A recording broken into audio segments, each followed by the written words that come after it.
O poder de Deus na missão da Igreja. Nesta lição focaremos nossa atenção no poder do Espírito Santo na missão da Igreja de Cristo. Aqui, mostraremos que o povo de Deus não pode prescindir do revestimento do poder pentecostal para obter êxito na sua missão na terra. Assim, demonstraremos que a ação do Espírito Santo, e a contemporaneidade de seus dons na Igreja, não se trata de uma mera opção, mas de algo imprescindível, a sua maior necessidade. Sem o Espírito Santo, a Igreja local não anda nem cumpre sua vocação. A doutrina do Espírito Santo segundo o evangelista Lucas. Um ensino revelado nos escritos de Lucas. Tanto o Evangelho quanto o livro de Atos, ambos escritos pelo evangelista Lucas, revelam o ministério do Espírito Santo na vida de Jesus e da primeira igreja como uma necessidade imperiosa. Nesse sentido, o evangelista mostra que sem a ação do Espírito no ministério de Jesus e na vida da igreja, os cristãos não estariam qualificados para ser testemunhas do Senhor. Essa promessa estava associada ao revestimento do poder do Espírito, conforme descrito nas palavras de Jesus como o poder do alto. O enchimento do Espírito como experiência necessária. O Senhor Jesus só começou o seu ministério depois de ser cheio do Espírito Santo. Nosso Senhor fez a obra de Deus e a fez no poder do Espírito Santo. Ele foi capacitado pelo Espírito Santo e dependeu dele para exercer o ministério. Da mesma forma, a Igreja só deveria iniciar o trabalho missionário quando fosse revestida desse mesmo poder. Por isso, podemos afirmar que, no contexto literário do evangelista Lucas, especialmente no livro dos Atos dos Apóstolos, o Espírito Santo aparece como uma necessidade, não como opção. Nesta lição focaremos nossa atenção no poder do Espírito Santo na missão da Igreja de Cristo. O enchimento do Espírito como uma experiência concreta. Se por um lado Lucas apresenta o Espírito Santo como uma necessidade na vida da Igreja, por outro, ele mostra que o enchimento do Espírito ocorre como uma experiência concreta na vida do crente. Nesse sentido, o livro de Atos retrata a experiência pentecostal como um acontecimento objetivo, não subjetivo. Ela podia ser vista e ouvida. Havia manifestações físicas que se tornavam reais para quem as tinha e visíveis para quem as presenciava. Em outras palavras, quem recebeu sabia que havia recebido. Dentre os muitos sinais, um se sobressaía sobre os demais, o falar em línguas desconhecidas. A doutrina pentecostal clássica. Desde seus primórdios, a doutrina pentecostal clássica afirma que o falar em línguas desconhecidas é a evidência física inicial do batismo no Espírito Santo.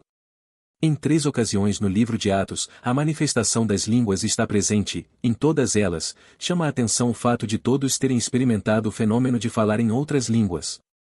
Até mesmo a narrativa de Atos 8, onde não há menção de ocorrência de línguas, o evangelista parece deixar subentendido que as línguas estiveram presentes ali.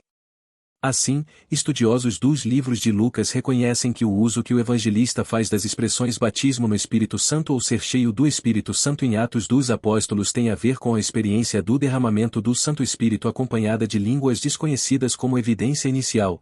O Espírito Santo capacitando as testemunhas. Capacitando as testemunhas. No livro de Atos, é possível perceber o ensino da capacitação do Espírito Santo sob diferentes perspectivas. Primeiramente, o Espírito capacitando líderes para o desempenho da obra de Deus. Nesse sentido, vemos o apóstolo Pedro sendo cheio do Espírito Santo quando foi confrontado pelos sacerdotes, o apóstolo Paulo quando é cheio do Espírito Santo para resistir a Elimas, o mágico. Depois, vemos também que não eram só os que faziam parte do colégio apostólico que eram cheios do Espírito. Pessoas comuns também eram revestidas do poder do alto.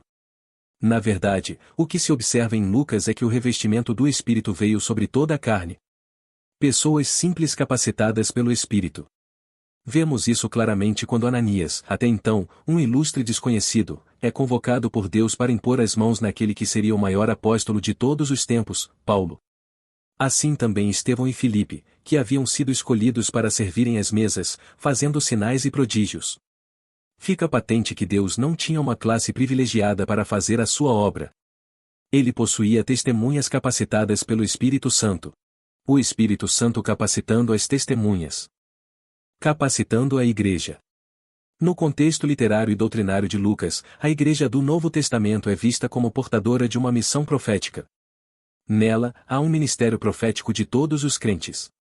Nesse sentido, conforme o contexto de Atos, o testemunho não é apenas individual, como mostrado nesta lição, mas também de toda a igreja descrita em Atos. Assim, essa comunidade de crentes, capacitada pelo Espírito Santo, ganhava a confiança e a admiração das pessoas ao seu redor. Portanto, o crescimento das igrejas em Atos estava associado ao testemunho dado pelos grupos de crentes capacitados pelo Espírito Santo. O que a expressão ser cheio do Espírito significa? A terminologia cheia do Espírito Santo tem o mesmo significado nos escritos de Lucas e de Paulo? Os teólogos pentecostais respondem que não, pois ser cheio do Espírito Santo em Lucas está relacionado ao serviço e à mordomia cristã, enquanto ser cheio do Espírito Santo em Paulo está implicitamente ligado a questões de caráter e santidade. Longe de ser uma contradição, há um verdadeiro complemento, pois como servir sem o caráter cristão? Como manifestar os traços de Cristo e ainda permanecer inerte diante do serviço para o reino de Deus?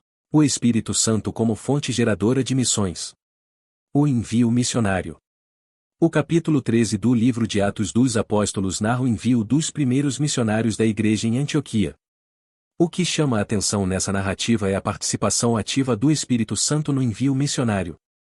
Nesse texto, Lucas menciona que havia alguns profetas na igreja que estavam em Antioquia. É bem possível que essa observação do autor sagrado fosse para explicar como se deu a participação do Espírito Santo no comissionamento de Paulo e Barnabé para a primeira viagem missionária. Lucas mostra que, por intermédio dos dons do Espírito, os dois obreiros foram separados para uma grande obra de maneira clara e audível. O foco do evangelista é que o Espírito Santo é a fonte geradora de missões, pois ele é quem vocaciona e envia. A estratégia missionária. Em um mundo multicultural, a questão da estratégia missionária deve ser levada em conta. Não somente enviar, mas quem enviar, quando enviar e como enviar. Por exemplo, Paulo e Barnabé poderiam ter adotado a estratégia errada na obra missionária quando intentaram pregar na Ásia e Bitínia, mas foram impedidos pelo Espírito Santo. Foi o Espírito Santo que decidiu quem deveria ouvir o Evangelho naquela circunstância. Ponderamos aqui que, muitas vezes, é possível que agências missionárias e igrejas adotem uma estratégia errada no envio de missionários. Não basta só o desejo de fazer missões, mas é preciso buscar a orientação do Espírito Santo a respeito de como isso deve ser feito. Espírito Santo, impulso e força missional da igreja. Os pentecostais ensinaram que o Espírito Santo não é uma peça calada e meramente simbólica de Cristo.